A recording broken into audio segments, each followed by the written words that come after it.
बच्चों, स्वागत है आप सभी का कुमार क्लासेस की इस एक और लेटेस्ट वीडियो में। आज हम आपके लिए लेकर के आए हैं केमिस्ट्री का लेक्चर नंबर 4 और हमें पढ़ना है निविड़ संकुलन। क्या पढ़ना है हमें? निविड़ संकुलन। ऑलरेडी 3 लेक्चर्स डाले जा चुके हैं, डिस्क्रिप्शन में प्लेलिस्ट है, वहां से जाके आप चेकआउट कर सकते हैं। सबसे पहले हमें पढ़ना है निविड़ संकुलन के बारे में। निविड़ संकुलन के बारे में बहुत सारे पॉइंट्स होते हैं।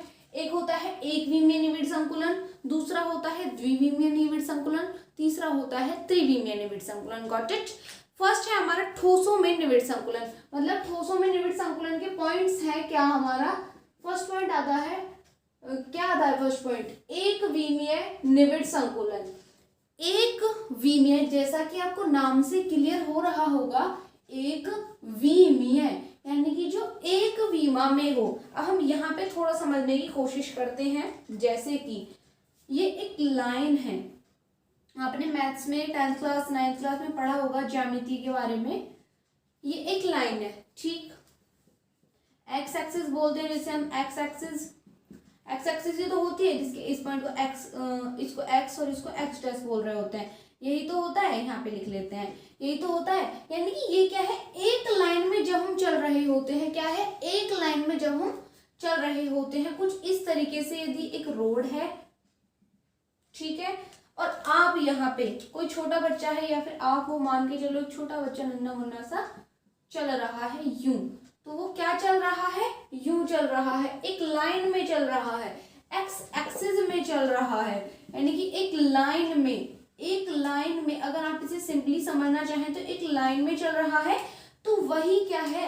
एक विमा हो जाती है। वही क्या है? एक विमा, यानी कि जिसकी एक विमा हो वही है एक विमीय। Got it? Okay fine. हम देखते हैं एक विमीय निविड़ संकुलन क्या होगा। फर्स्ट ऑफ ऑल हमें समझना है निविड़ संकुलन। जो ठोसों में जो कण होते हैं वो क्या होते हैं? निविड़ संकुलित होते हैं। निविड़ संकुलित का मतलब कि जो कण है ठोसों में वो इस प्रकार से व्यवस्थित होते हैं। कण मान के चलो कि ये एक कण है, ये एक कण है, इस तरीके से, यानी कि ये ठोसों के कण हैं। What it? तो इनके बीच में जो रिक्त स्थान है वो क्या होगा? निम्नतम। रिक्त स्थान क्या होगा? निम्नतम।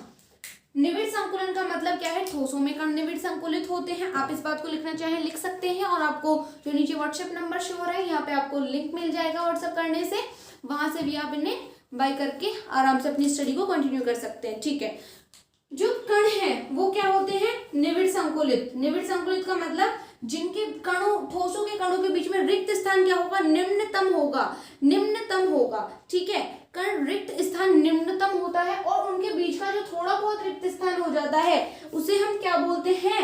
रिक्ति बोलते हैं। जैसा कि आप यहाँ पे देखिए, इसे हम बाद में समझेंगे, लेकिन एक एग्जाम्पल के तौर पे देख सकते हैं।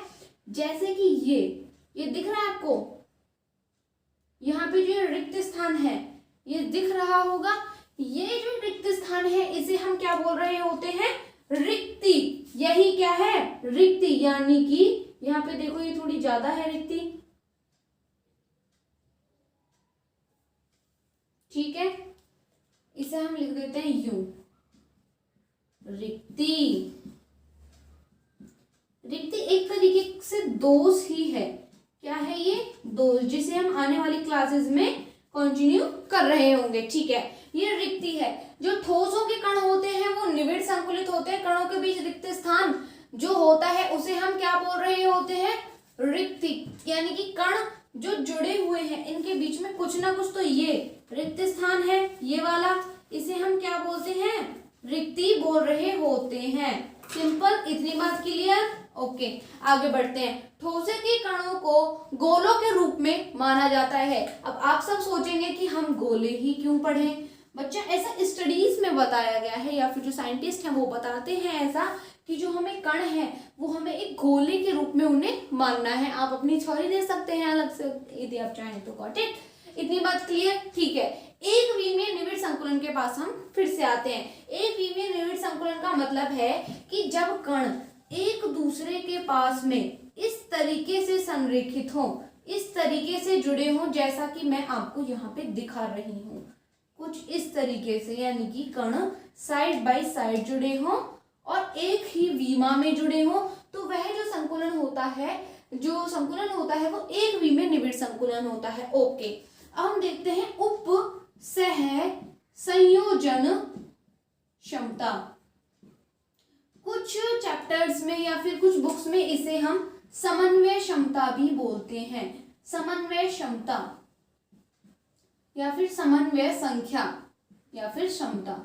ठीक है, इन दोनों में से कुछ भी बोल देते हैं, अभी हम इसे समझेंगे। अब देखो, एक वी में निविड़ संकुलन में जो कण है वो हमारे किस तरीके से संरेखित होते हैं, मतलब एक कण, फिर दूसरा कण, फिर तीसरा कण, फिर चौथा कण, यानी कि एक ही लाइन में, एक ही पर्टिकुलर लाइन में वो चल रहे होते हैं। Got it.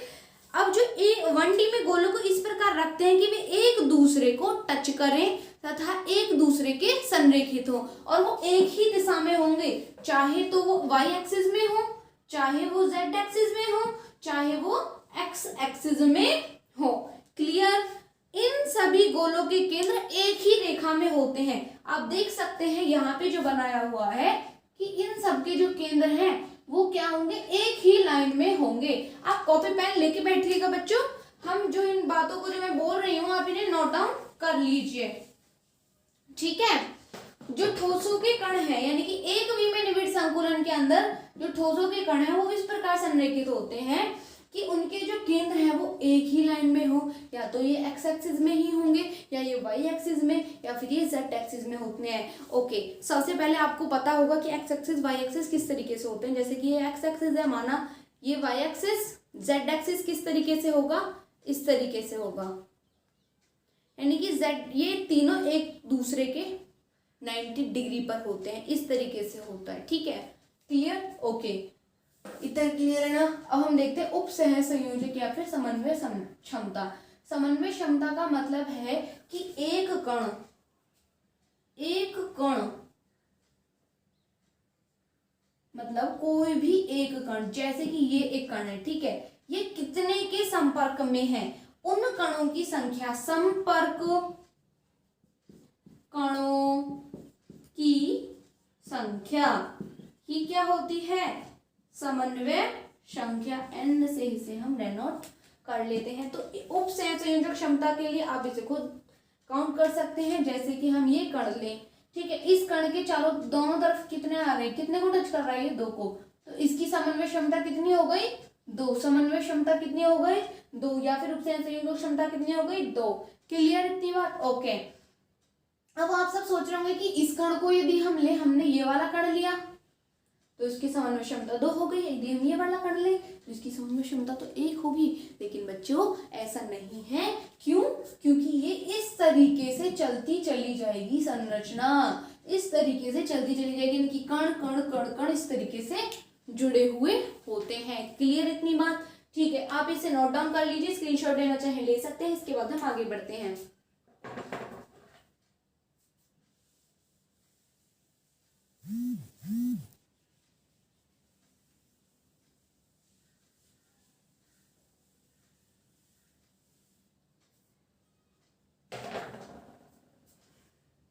हाँ, तो बच्चों अब हमें देखना है द्विविमीय निविड़ संकुलन।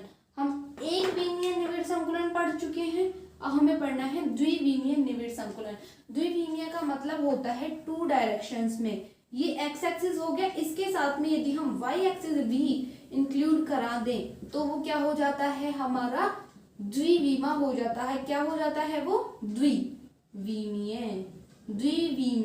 और निविड़ संकुलन का मतलब क्या है कि कण इस तरीके से व्यवस्थित हो कि उनके बीच जो रिक्त स्थान है वो क्या हो, हमारा निम्नतम। इतनी बात क्लियर। ओके, ठीक है, द्विविमीय निविड़ संकुलन यानी कि कण इस तरीके से व्यवस्थित है कि वो द्विविमा में हो। एक विमीय हम देख चुके हैं इस तरीके से, एक बार और देख लेते हैं। एक विमीय ये हो गया, क्लियर।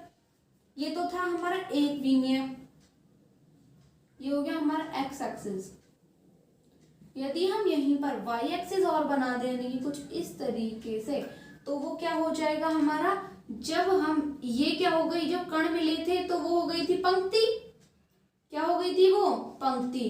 अब हम देख रहे हैं पंक्ति के जब नीचे पंक्ति लगाई जा रही है या फिर पंक्ति के ऊपर पंक्ति लगाई जा रही है तो वो क्या बन रही है, एक क्या बन रही है बच्चों, परत। क्या क्या बन रही है, परत। बहुत सिंपल तरीके से हमने देखा कि जब हमने एक पंक्ति के नीचे दूसरी पंक्ति लगाई तो हमें क्या मिल रही है, एक परत मिल रही है। इतनी बात क्लियर, ओके। अब हमारे पास में एक बात और निकल के आती है कि हम जो द्विविमीय निविड़ संकुलन है उसकी जो हमारी संरचना होती है उसे हम दो प्रकार से व्यवस्थित कर सकते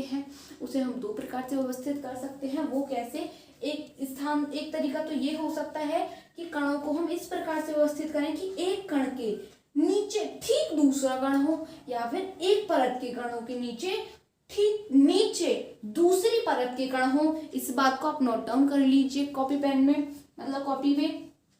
एक परत के नीचे ठीक दूसरी परत हो, यानी कि जो पहली परत के गोले होते हैं वो दूसरी परत की गोलों के साथ में संरेखित हों। क्लियर इतनी बात, ओके। अब दूसरा तरीका क्या आता है, आपको इन सब के बीच में कुछ रिक्त स्थान दिख रहा होगा, जूम करके देखते हैं थोड़ा।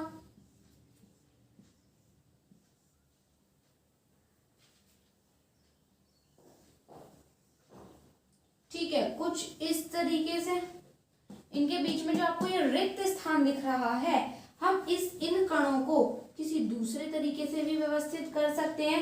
यानी कि हमारा जो दूसरा तरीका होता है उसके अंतर्गत हम क्या करते हैं, जो हमारा दूसरा तरीका होता है अब हम वो देखने वाले हैं। दूसरे तरीके के अंतर्गत हमें एक जो परत है, कुछ इस मतलब जो हमारे कण हैं,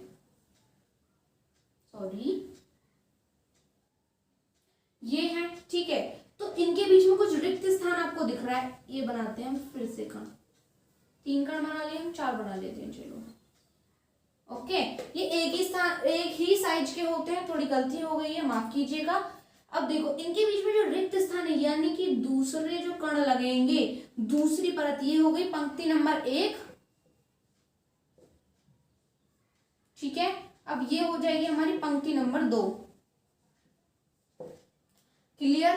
पंक्ति नंबर जो 2 है उसमें कण कुछ इस तरीके से लगाए जाएंगे, यानी कि दूसरा जो तरीका है वो क्या बोलता है हमारा, कि जो कण है हमारे वो उनके बीच के रिक्त स्थान को भरते हुए लगाए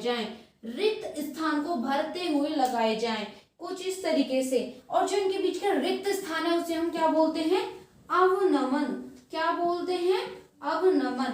पहली बात तो ये कि हम इन्हें क्या बोलते हैं, अवनमन। सबसे पहले हमने क्या सीखा कि जो द्विविमीय निविड़ संकुलन है उसमें हम कणों की व्यवस्था को 2 प्रकार से कर सकते हैं। पहला कि कण के नीचे दूसरा कण, यानी कि एक पंक्ति के नीचे दूसरी पंक्ति बिल्कुल सेम हो। क्लियर।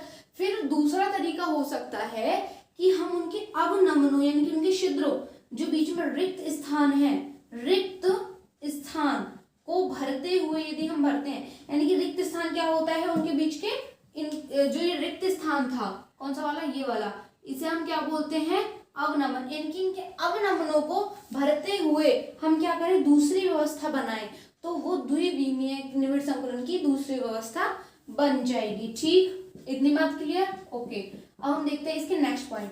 इसके लिए उपसय संयोजक क्षमता क्या होगी। ठीक है, इन दोनों के भी नाम होते हैं, अभी हम वो देखने वाले हैं, थोड़ा सा इसे रफ कर लेते हैं।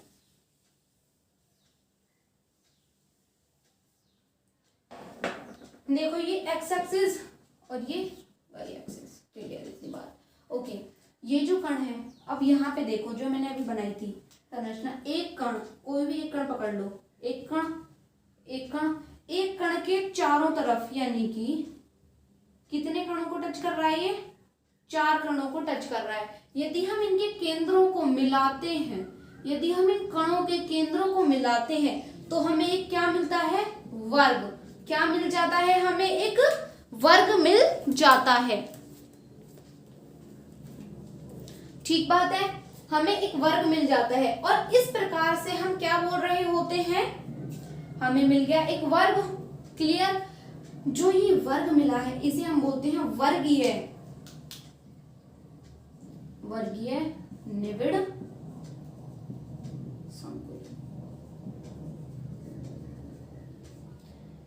संकुलन।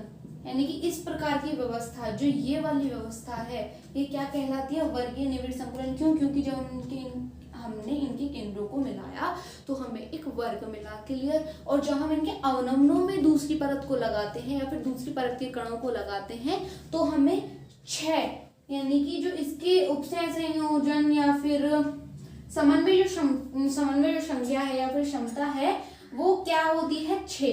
क्यों? क्योंकि ये अपने पास में 6 कणों को टच करता है। क्या करता है? 6 कणों को टच, 1 2 3 4 5 6।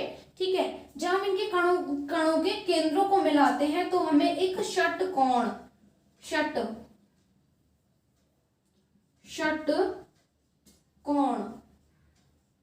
षटकोण देखने को मिलता है, जिसके कारण इसका नाम क्या होता है, षटकोणीय निविड़ संकुलन। क्या होता है? षटकोणीय निविड़ संकुलन। हम देखते हैं कि इनकी व्यवस्थाओं का रूप किस तरीके से होता है। देखो, जो एक कण है, दूसरा कण, मतलब जो एक परत है, पहली परत, जो हमारी पहली परत है, पहली परत के बिल्कुल दूसरी परत है हमारी, वो बिल्कुल सेम लग रही है आपको, बिल्कुल संरेखित है ये। यानी कि इस परत को हम यदि इसके ऊपर लाके रख दें, इस परत को यदि हम इसके ऊपर लाके रख दें, इनके ऊपर ये, वैसे यदि हम इसे यूं कर दें, यूं, इसे समझ रहे हो ना, इस बात को ऐसे, तो वो क्या होंगे, बिल्कुल एक दूसरे के ऊपर सटीक हो जाएंगे और आप पहचान भी नहीं पाएंगे कि एक परत है या 2 परत। तो इस तरीके से इनका पैटर्न क्या होगा, यदि हम एक कण, ये वाली जो व्यवस्था है, इसे यदि हम ए नाम दें तो ये भी क्या हो जाएगी, ए, ये भी क्या हो जाएगी, ए। तो इनका जो हमें वर्गीय निविड़ संकुलन, ये हमारा पॉइंट, वर्गीय निविड़ संकुलन में व्यवस्था का प्रकार क्या होता है, व्यवस्था किस तरीके से होती है, पैटर्न क्या होता है, ए पैटर्न होता है, यानी कि इस तरीके से चलते चले जाते हैं। अब ये वाला देखो, इसके अंदर क्या होता है, पहली पंक्ति दूसरी पंक्ति से अलग दिख रही है। यदि हम इस परत को ऊपर ला के रखें तो क्या होगा, बिल्कुल ये सेम नहीं रहेगी। इस परत को यदि इसके ऊपर ला के रखें तो ये बिल्कुल सेम नहीं रहने वाली। क्लियर इतनी बात? ठीक है, नहीं रहेगी ना। तो हम इस व्यवस्था को क्या बोलते हैं, षटकोणीय निविड़ संकुलन में इसे हम बोल रहे होते हैं, इसे यहां लिख लेते हैं। इसका जो पैटर्न होगा, यदि हम इसे ए माने तो ये वाला पैटर्न बी होगा, और जो तीसरी परत मिली है, सॉरी तीसरी पंक्ति जो मिली, इसे यदि इसके ऊपर ला के रखेंगे तो वो बिल्कुल सेम होगी, बिल्कुल सेम होगी। यहाँ पे एक और कण मान लेते हैं कुछ इस तरीके से। ठीक है, तो ये व्यवस्था क्या हो गई हमारी, ए बी पैटर्न। इसका पैटर्न क्या होता है हमारा, ए बी पैटर्न। और इसका पैटर्न या फिर व्यवस्था किस तरीके से होती है इसकी, ए पैटर्न। क्लियर इतनी बात? स्क्रीनशॉट लेना चाहे ले सकते हैं, इसके बाद हम आगे देखते हैं। और हाँ, एक पॉइंट रह गया कि इसकी उपसय संयोजन जो संख्या है वो कितनी होती है, यहाँ पे लिख लेते हैं।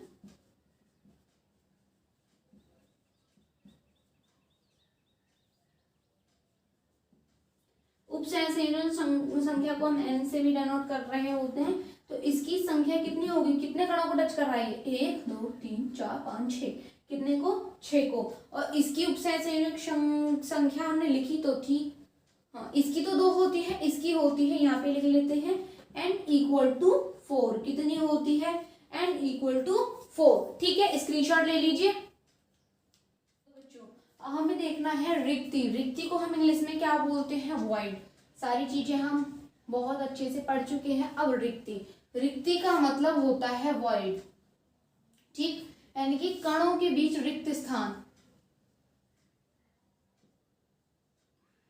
स्थान जो होता है वही तो वॉइड होता है। इतनी बात तो क्लियर है ना? Clear, okay.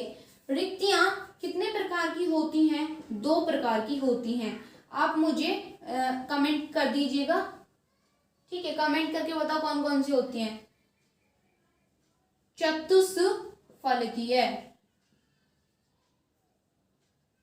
और एक होता है हमारा अष्टफलकीय।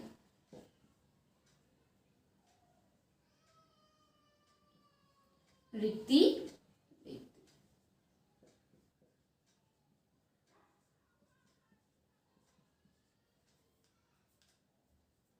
हाँ तो बच्चों अब हमें देखना है चतुष्फल की रिक्ति और दूसरा होता है हमारा अष्टफल की रिक्ति। यानी कि जो रिक्ति है हमारी वो दो तरीके से हम उसे बताते हैं, फिर दो तरीके से वो डिफाइन की जाती है। एक होता है चतुष्फल के, दूसरा होता है अष्टफल के।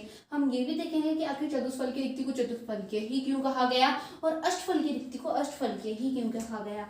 एक कण, दूसरा कण और ये हो गया हमारा तीसरा कण। ठीक, यानी कि आपको क्या करना है, तीन गोले लेने हैं, एक गोला यहाँ पे, एक गोला यहाँ पे, एक गोला यहाँ पे, तीन गोलों को रखना है। क्लियर। फिर इसके ऊपर यानी कि हम 3D इमेज बनाने की कोशिश कर रहे हैं। 3D आपको इसमें थोड़ी इमेजिनेशन लगानी होगी। हम क्या कर रहे हैं, थोड़ी 3D बनाने की कोशिश कर रहे हैं। 3D इमेजिनेशन लगाइएगा। ठीक है, तीन गोले रखे गए, ये होगी हमारी पहली परत। पहली परत के ऊपर क्या करते हैं हम, जो चौथा गोला कुछ इस तरीके से, यानी कि इनके बीच में जो आपको ये रिक्त स्थान दिख रहा है, ये वाला जो रिक्त स्थान है जो आपको दिख रहा है, इसे हम क्या बोलते हैं, रिक्ति। और ये कौन सी रिक्ति है, अष्टफलकीय रिक्ति। क्या मतलब है, जब दूसरी परत का एक गोला प्रथम परत के ठीक ऊपर हो, यानी कि दूसरी परत, यानी कि पहली परत थी ये वाली, पहली परत के ऊपर ठीक ऊपर दूसरी परत का गोला रखा गया है। क्लियर इतनी बात। इसे हम क्या बोल रहे होते हैं, यह जो रिक्ति है चतुष्फलकीय होती है। क्यों होती है, क्योंकि जब हम इन्हें मिलाते हैं इस तरीके से, यानी कि ये संरचना आप समझने की कोशिश करना, क्योंकि 3D तीन गोले, 1 2 3, अब इनके आगे है एक गोला, इनके आगे है एक गोला, तो हम कुछ इस तरीके से, यानी कि हमें जो इंटरफेस देखने को मिलता है वो क्या मिलता है, चतुष्फलकीय देखने को मिलता है, यदि हम उनके केंद्रों को मिलाते हैं तो। क्लियर इतनी बात। आपकी बुक में दे रखा होगा, फिगर यहाँ पे नहीं बन पाएगा बच्चों, क्योंकि ये 3D इमेज है, वो थोड़ी कंप्यूटर के द्वारा बनाई होती है। क्लियर इतनी बात। ओके, अब देखो, अब हमें देखना है अष्टफलकीय रिक्ति। सॉरी, पहले इसी का दूसरा वर्जन देख सकते हैं। ये अगर हम इसे रोटेट कर दें, यदि हम क्या करें, इसे रोटेट कर, फिर दूसरा कण, फिर तीसरा कण। क्लियर, पहला कण, दूसरा कण, तीसरा कण। अब हम क्या क्यों कर रहे हैं ऐसा, हम क्या कर रहे हैं, इनके बीच में जो दोष है, यानी कि जो रिक्ति है, उसे मिटाने की क्या कर रहे हैं, कोशिश कर रहे हैं। हम उसे मिटाने की कोशिश कर रहे हैं। यानी कि पहले क्या था, दो कण ऊपर थे, एक कण नीचे था, अब दो कण नीचे हैं, एक कण ऊपर है, इसे हम क्या बोलते हैं, ये भी रिक्ति है। और कौन सी रिक्ति है बच्चों, अष्टफल के। बिल्कुल सही बताया। ये जो रिक्ति हमें देखने को मिलती है ये होती है अष्टफल की रिक्ति। ये दो तरीके से आपको दिख रही होगी, एक तो इस तरीके से, यानी कि एक ऐसा ट्रायंगल और एक ऐसा ट्रायंगल। ट्रायंगल नहीं है लेकिन फिर भी अज्यूम कर लीजिए, कुछ इस तरीके से दिख रही होगी, यानी कि हमें दो तरीके से रिक्ति देखने को मिलती है, एक ये वाली और एक ये वाली। क्लियर। इनके नाम होते हैं जो कि आपको यह हम आगे देखते हैं। चतुष्फल की रिक्ति को अष्टफल की रिक्ति क्यों कहा जाता है ये हम देखेंगे। और ये क्या लिख रहा है आपको, यहाँ पे दिख रहा है, 6 गोलों के संपर्क कराने से बनती है।